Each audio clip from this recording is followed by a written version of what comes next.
introduce to all of you our 2014 valedictorian, Perrin Waldock.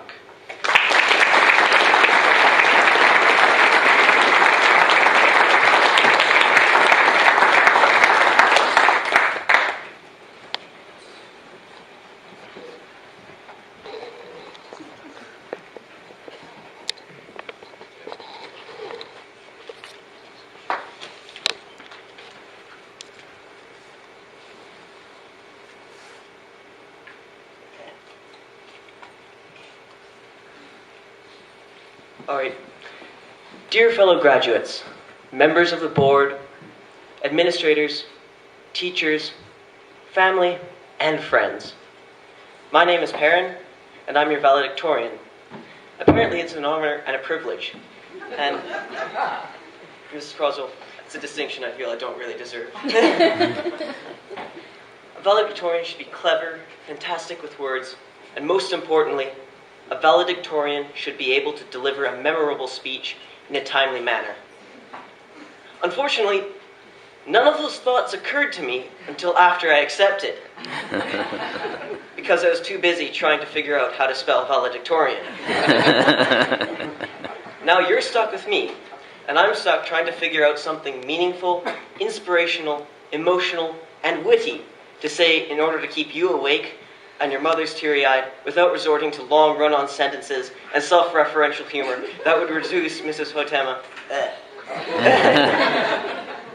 to tears and my grade in English to F. Try not to have many more of those. My father once attended a commencement, and the speaker began by saying, "I have a number of important things to say, and you will remember none of them." The speaker was wrong.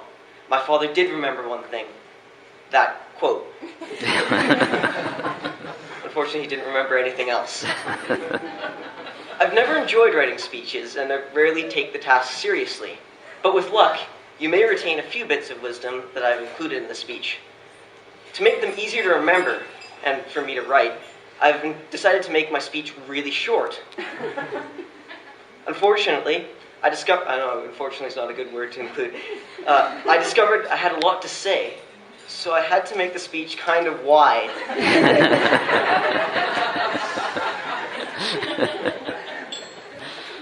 Don't worry, I'll try to get through it as fast as I can. In the meantime, please pretend to pay attention, refrain from booing, and maybe cheer if you like what you hear.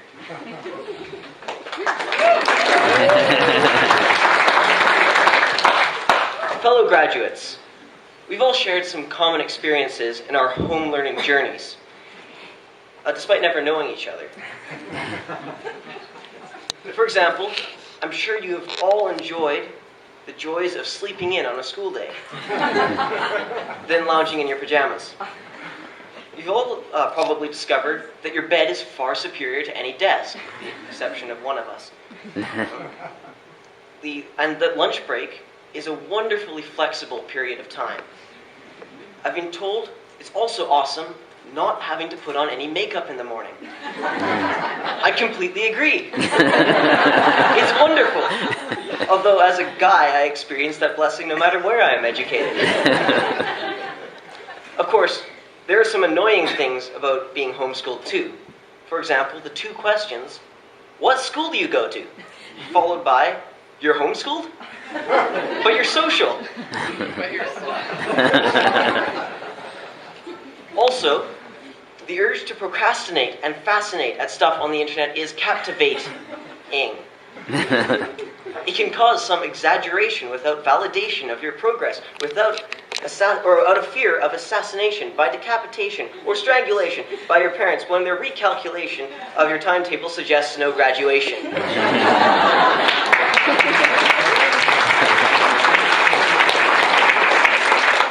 However, despite the distractions we face, we've made it here, to our graduation, an amazing achievement 12 plus years in the making.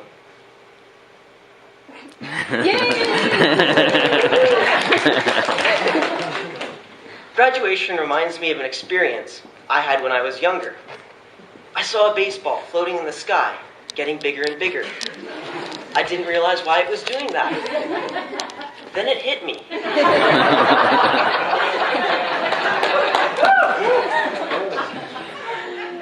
don't know about the rest of you, but only in the last few weeks has it really hit me that I'm actually graduating. It's simultaneously scary and awesome, intimidating yet invigorating. Consider that Steve Jobs and Bill Gates both dropped out of college, more interested in learning in the real world than rather in a classroom, or theoretically and on paper. We have time during the day to study things that intrigue us, or work at jobs that interest us. And the only bullying we face is abuse from our siblings. As a result, we can pursue our dreams while still in high school, an advantage not many people can boast of. This combination of personal instruction and freedom opens many paths to us. We can do anything we want to do. Of course, the number of options available to us can be a bit overwhelming. We may face tough decisions in life. Mother Teresa once counseled, "If you can't feed 100 mouths, then just feed one." As new graduates, our enthusiasm may lead us to take on many things. While you must do something and work hard at it, don't take on too much at once, or you'll find yourself getting bogged down. But most of all, though, don't wait for something to find you. As easy it is to say, "Oh, I'll stop procrastinating tomorrow," the longer you wait to do something, the harder it becomes. Your willpower is like a muscle. Although overworking it can hurt, and it needs to rest occasionally, the longer you rest, the weaker it becomes. God created each of you with specific talents and gifts. He has a plan for you which involves your strengths and weaknesses. However, He can't work with you if you mope in your parents' basement determining the meaning of life or playing Call of Duty or something. Pray, listen, discern, then get out and do it. Hear, hear.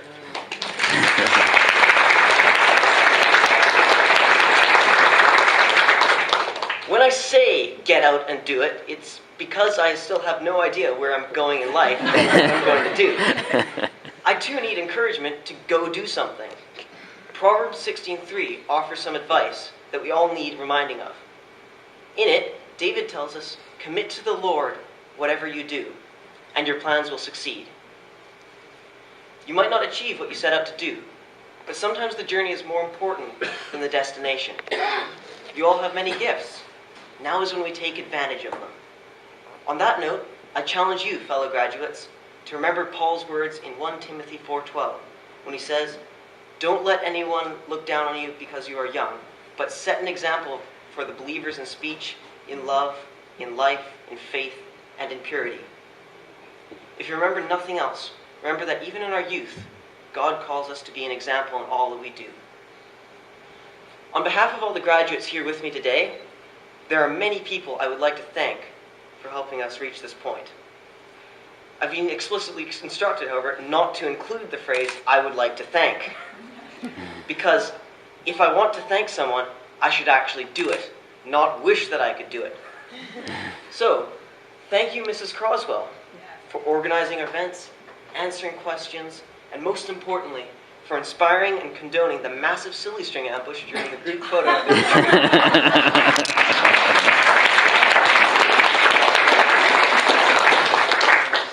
A big thank you to the educators and mentors in each of our lives is warranted. We are grateful for all the support that enabled us to survive and thrive in high school. Oh, I would like to thank Mr. Willie, but he's not here. I heard he went to some other event. I'm like, come on, what could be more important than sitting here listening to me to talk for 12 or more minutes? Although, as a result, I won't thank him for running the outdoor club, for being an awesome teacher, and for answering all our many questions. Joking aside, though, I wish him all the best on his wedding day. And I admire his foresight in keeping Kiana and myself away from him and his bride. I suspect it's because he incorrectly feels his bride would look better silly string free. Thank you, God, for creating us and giving us such gifts as education and a home, and for creating Larry Page and Sergey Brin. It was way back here already. They already saw it. It's ruined.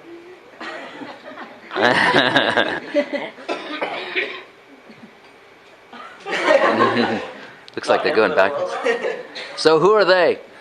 they're, just to clarify, they are the creators of Google. Those two men have helped answer thousands of our questions and have allowed us to discover new things every day.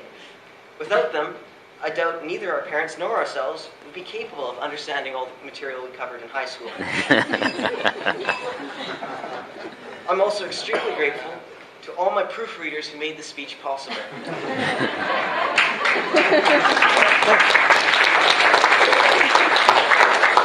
Alexandria Bay, Denise Croswell, Emily Lidman, Zach Power, a couple people I don't care about and won't mention, and most importantly, my parents.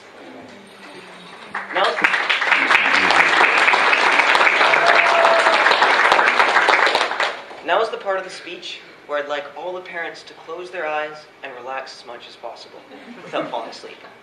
I know you're on the verge of it already, but take a couple deep breaths. Trust that your kids won't disturb you for once in your life. I'd like you all to remember your newborn baby smiling as someone lays her down to rest. Remember your toddler giggling as he tentatively takes his first few steps, albeit with some help. Remember your daughter learning to ride a bike, or your son or child, or whatever, learning to ride a bike and shrieking with joy as he races down the street. Remember your daughter enthralled as someone reads a story aloud to her. Remember your pride as she hesitantly reads that story back to you. I think I can speak for all the grads when I say someone very special was always there for me. Our parents were there to put us to bed when we didn't have the strength. Our parents were there to support us when we learned to walk. Our parents taught us to read, supported our hobbies, and helped us to learn almost everything we know. They are our true teachers, and to them we owe the biggest thank you of them all. Thank you for directing us to Christ as our answer. Thank you for being our role models, our chefs, our chauffeurs, and most of all, thank you for being our teachers.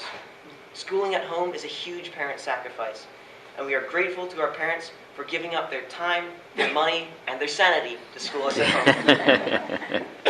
Grads, at this time, I encourage you to consider your accomplishments to date. With help or without, you did it. You studied, you learned, you worked very hard to get to this place. You are responsible for your grades and your accomplishments this past year. Congratulations to all of you who received scholarships and good grades. I pray that all that you gleaned from your life's journey thus far will take you into another journey that leads to more successes. You are stellar examples of why homeschooling is awesome. As for the people who hate learning, I hear there's an opening as mayor of Toronto.